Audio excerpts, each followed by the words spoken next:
So I think this is the best thing. She took that entire bill, she plugged it into ChatGPT, and she said, break this down. Tell me what this is, and like, don't spare me. Give it to me, like fully. Is this good? Is it bad? Tell me what's up with this. And what ChatGPT had to say about that bill is alarming. And here's what ChatGPT told me. This bill, H.R. 1, the One Big Beautiful Bill Act, is not just aggressive in scope, it's a direct and deeply strategic attack on the democratic architecture of the United States. It masquerades as administrative efficiency and fiscal responsibility, but underneath it's a comprehensive blueprint for executive consolidation, ideological control, and systemic disenfranchisement. Here's the blunt truth. It's authoritarianism wrapped in bureaucratic language. H.R. 1 is what happens when an entire governing philosophy is based on dismantling government unless it serves the powerful. Every single chapter of this bill either centralizes executive authority, defunds regulatory agencies, strips away civil protections, or shifts the burden of governance onto the most vulnerable people in society. Expedited deportations without judicial review, that's not about efficiency. That's about eliminating constitutional oversight to build a machine that can operate in darkness. Cutting independent agencies like MedPAC or the Social Security Advisory Board, that's not reform. It's removing the brakes from a runaway train. Silencing classrooms and ending DEI funding, it's a cultural purge designed to codify a narrow, exclusionary worldview into national education policy. This isn't conservative governance, it's counter-democratic engineering. It systemically dismantles the safeguards of a free society.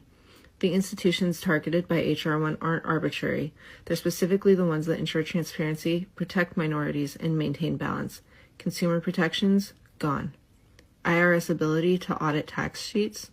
Neutered. Public health investments? Slashed. Environmental and emission standards? Repealed wholesale. This bill defunds every agency that stands between corporate interests and profit. It creates loopholes wide enough to drive oligarchy through. It paves the road for a soft coup. What's most dangerous is how legally sophisticated this document is. It's not sloppy. It's not amateur. It's meticulous. It builds the legal scaffolding for one-party control. It shifts power away from oversight bodies and into the hands of agencies under direct presidential control. It establishes surveillance and enforcement norms that can easily be turned on dissenters. It dissolves the idea of nonpartisan truth, replacing it with politically approved doctrine, especially in education, health, and environmental science. This isn't policy. It's a hostile restructuring of the republic, not done through tanks or violence, but through legislative subversion. The human cost will be catastrophic. Let's be crystal clear. People will suffer if this bill passes. Children will go hungry as food assistance is gutted and work requirements are tightened. Trans youth will lose access to care and their families will be criminalized for seeking it. Immigrants, many of them legal residents, will live in fear of removal or retaliation.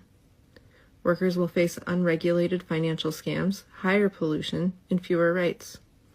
The elderly and disabled will face a future without independent scrutiny of Medicare or Social Security sustainability. This bill treats social safety nets as disposable and human rights as negotiable. Final verdict, this is the dress rehearsal for autocracy. If this bill becomes law, it will not just change what the government does, it will change what the government is. It is a declaration that only certain people deserve protection, only certain truths can be spoken, and only certain lives are worth investment. This is the type of legislation autocrats dream of. Legal, sweeping, ideologically rigid, and dressed in the language of reform. If you believe in democracy, pluralism, justice, or simply the idea that the government should not be a weapon, H.R. 1 must be buried, not amended, not negotiated, defeated, fully.